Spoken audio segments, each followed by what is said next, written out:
Hi class, this is Mr. Tan and we are doing organizational behavior and we're focusing on P1 and today we are in this beautiful hotel, the Great Western Hotel in Stratford upon Avon, and this is just one of the areas within the hotel that I'm doing P1 for you, and later on I'll show you a few other rooms in the Great Western Hotel. In fact, if you look above, you'll see some building in the walls and old type architecture in the kind of like Tudor times.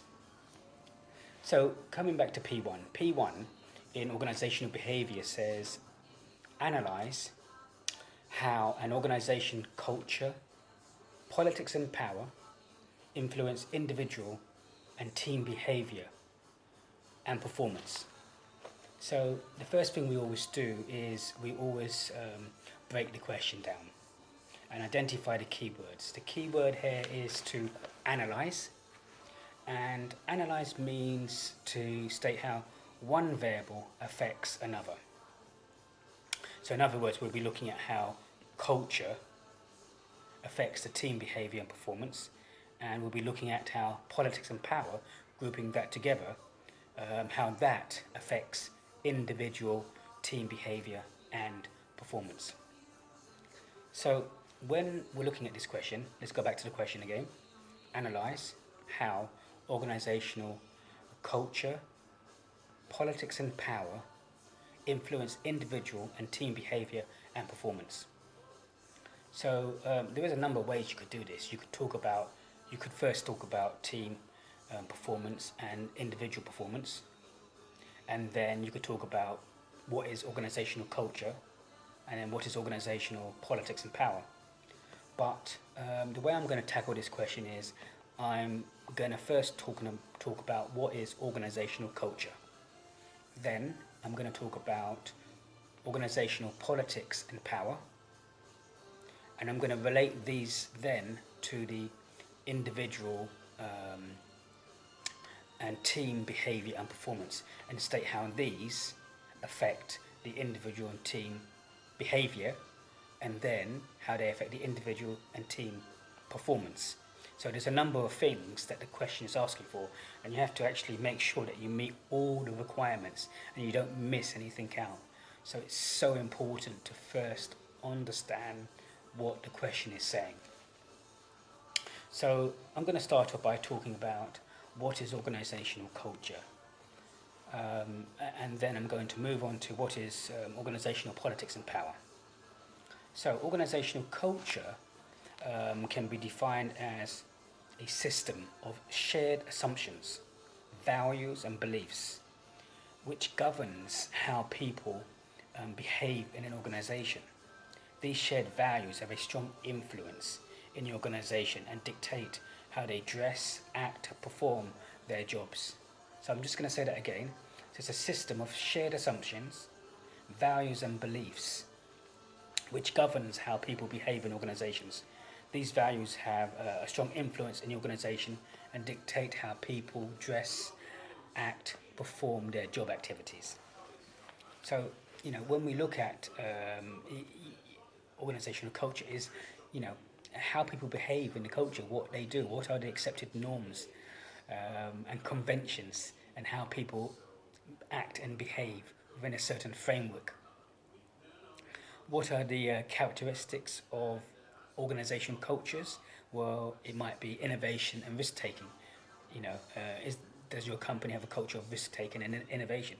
Is your company outcome-orientated? Is your organization team-orientated? Or is your organization about stability? Is it about people-orientated?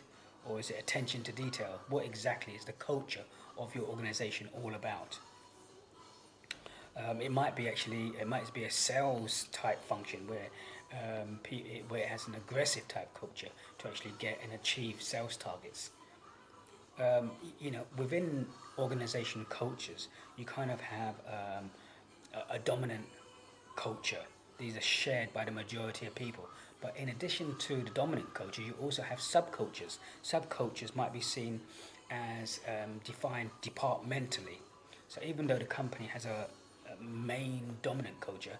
In marketing department or the finance department or the HR department, there may be subcultures in terms of how these groups of people act in their department.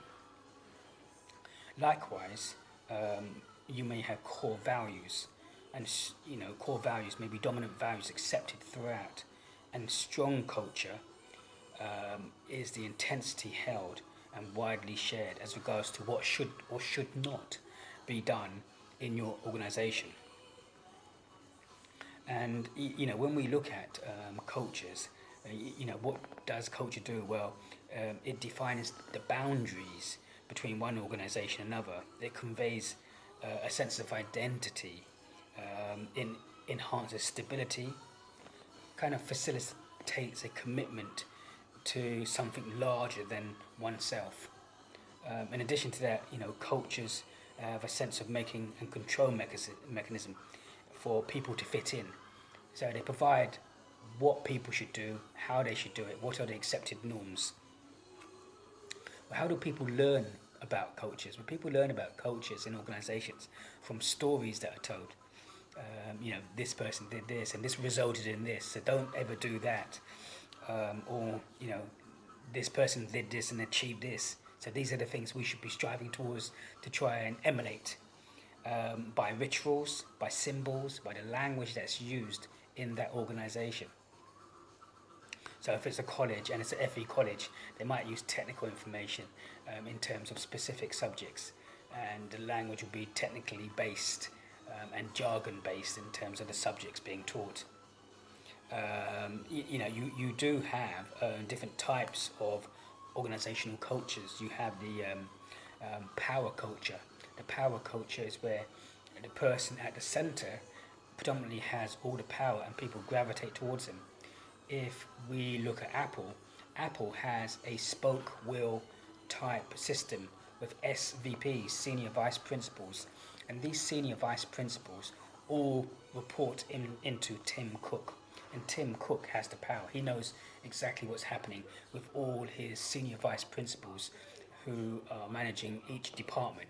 If it's hardware, software, marketing, HR, finance, Tim Cook knows exactly what's happening because all his senior vice principals report into him. Is it a role culture?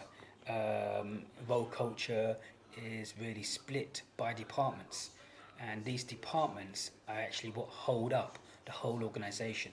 So you might have the finance department, the HR department, the research and development, marketing, accounts, and so on and so forth. And all these departments hold up the organisation.